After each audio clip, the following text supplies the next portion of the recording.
KKR vs RCB. இந்த match பார்த்தீங்கன்னா இது RCB வெற்றி பெறுவதற்கு தான் ஒரு மிகப்பெரிய வாய்ப்பு இருக்கிற ஒரு மேட்சாக இருந்தது. பார்ப்போம் என்ன முடிய போகுதுன்னு. டப்புன்னு விக்கெட்டை விட்டுருக்காங்களே தவிர்த்து நல்ல ரன் அடிச்சுட்டு வந்திருக்காங்க. நமக்கு வந்து இந்த மேட்சை பொறுத்த வரைக்கும் ரொம்ப அற்புதமாக தொடங்கினாருங்க விராட் கோலி. இது வந்து இந்த வீட்டில் விளையாடுற கிரிக்கெட்டில் கூட நீங்கள் இந்த என்ன சொல்கிறது தெருவில் விளையாடுற கிரிக்கெட்னு வச்சுப்போமா, தெருவில் விளையாடுற கிரிக்கெட்டில் கூட இந்த பால் வந்து நோ பால் தான். நோ பாலில் இதுக்கு அவுட்டு கொடுத்தாலே பெரிய கலோபரமாக இருக்கும். ஆனால் இது எப்படிங்க இவ்வளோ பெரிய டெக்னாலஜி இதெல்லாம் வச்சுக்கிட்டு இதுக்கு வந்து நீங்கள் என்ன பண்ணுறீங்கன்னா, அடுத்தது எல்லாம் ஒரு அவுட் ஆகிட்டு போயிட்டார். ஆனால் ஒரு 4 அடிக்கிறானுங்க அவுட் ஆகுறானுங்க, 4 அடிக்கிறானுங்க அவுட் ஆகிறாங்க. RCB தான் அதனுடைய இது அவுட்டுங்கிறது யாரும் நம்பவே முடியலைங்க. இது வந்து ஒரு மிகப்பெரிய சர்ச்சையை கண்டிப்பாக இன்று ஏற்படுத்த போகிறது.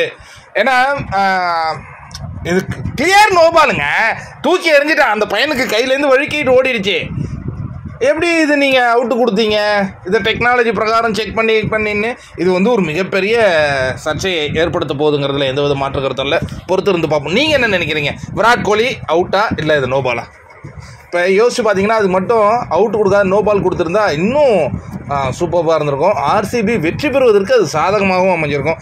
RCBயை அம்பையர்ஸும் சேர்ந்து தோக்கடிக்கிறாங்கன்னு நினைக்கிறேன். மும்பை இந்தியன்ஸுக்கு அம்பையர் சாதகமாக இருப்பாங்க, RCBக்கு எதிராக இருக்கிறாங்க.